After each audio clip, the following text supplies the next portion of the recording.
अस्सलाम वालेकुम friend and viewers, कैसे हैं आप सब। उम्मीद करता हूँ सब ठीक ठाक होंगे। आज कुछ बहुत ज़्यादा ज़रूरी इंपॉर्टेंट चीज़ें जो आप लोगों के साथ शेयर करने जा रहा हूँ इस वीडियो में।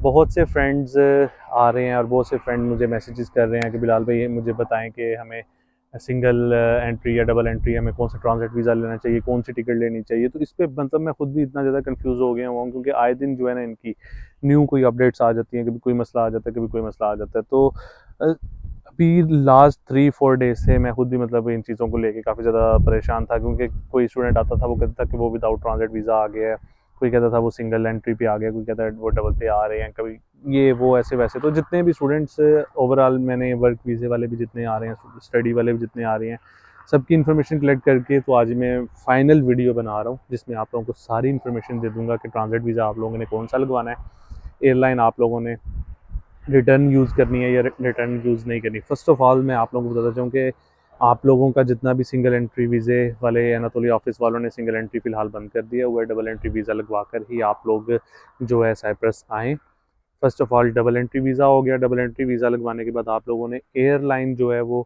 टर्किश एयरलाइन चूज़ करनी है आप लोगों ने, या कोई भी एयरलाइन आप ट्रांजिट वीज़ा पे आप कोई भी एयरलाइन चूज़ कर सकते हैं, लेकिन नो डमी टिकट, कोई डमी टिकट आप लोगों ने यूज़ नहीं करनी।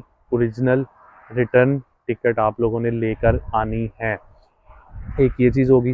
दूसरा ये हो गया कि अब जितने भी स्टूडेंट के पास, जिनके स्टूडेंट या वर्कर जिन्होंने ऑलरेडी ट्रांजिट वीज़ा लगवा लिया हुआ है, अप्लाई किया हुआ है, उनका सिंगल ट्रांजिट वीज़ा आया है, वो जस्ट टर्किश एयरलाइन पर ट्रैवल करके आ सकते हैं और किसी भी एयरलाइन पर वो ट्रैवल करके बिल्कुल भी नहीं आ सकते। टर्किश एयरलाइन की भी उन्होंने जो है रिटर्न टिकट लाजमी उन्होंने अपने मतलब करवानी है, नॉट ओनली सिंगल, डबल उन्होंने मतलब रिटर्न टिकट उन्होंने लाजमी करवानी है। रिटर्न भी अगेन डमी टिकट नहीं होनी चाहिए, ओरिजिनल टिकट होनी चाहिए।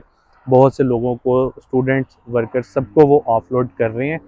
तो काइंडली आने से पहले जो है अपनी ये चीज़ें ज़रूर जो है माइंडसेट अपना ये बना के आए कि एयरपोर्ट से ऑफलोड होने से बेहतर यही है।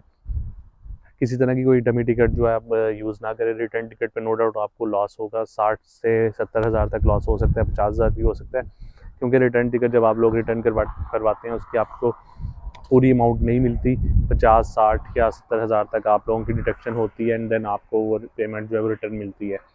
इसके अलावा आप लोगों को एक और भी चीज़ बता दूँ कि स्टूडेंट्स जो हैं बहुत ही ज़्यादा डिपोर्ट हो रहे हैं, अपने माइंड में ये चीज़ें रख के आए। मुझे नहीं इनकी समझ आ रही कि ये क्यों डिपोर्ट कर रहे हैं। मुझे कमेंट्स में भी इतने ज़्यादा फ्रेंड्स हैं, इंस्टाग्राम पे भी इतने ज़्यादा फ्रेंड्स हैं, मुझे बता रहे होते हैं कि बिलाल भाई हम मतलब 100% स्कॉलरशिप पे आए हैं, हम मतलब प्रॉपर हमारे ओरिजिनल डॉक्यूमेंट से सारी चीज़ें हमारी ओरिजिनल थी, लेकिन फिर भी हमें डिपोर्ट क्यों कर रहे हैं। मुझे खुद इस चीज़ की अभी तक मतलब समझ ही नहीं आ रही कि वो स्टूडेंट्स को क्यों डिपोर्ट कर रहे हैं।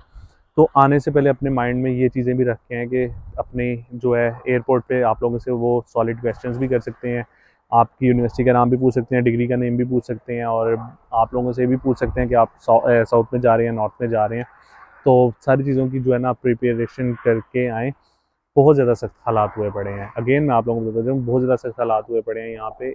जितने भी जो इलीगल लोग हैं उनको वो यहाँ से डिपोर्ट करी जा रहे हैं, और लीगल जो हैं अब वो भी इस टाइम बहुत ज़्यादा मतलब एहतियात से मतलब चीज़ें कर रहे हैं। तो इसलिए आते ही यहाँ पे अपना सबसे पहले वीज़ा भी लगवाएं।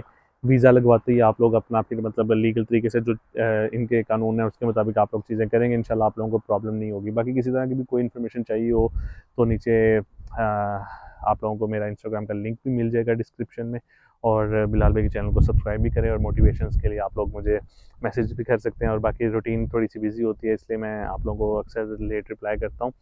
बाकी बिलाल भाई को ढेर सारी दुआओं में याद रखिएगा। नेक्स्ट किसी और अच्छी सी वीडियो मिलेंगे, तब तक के लिए टेक केयर। अल्लाह हाफ़िज़।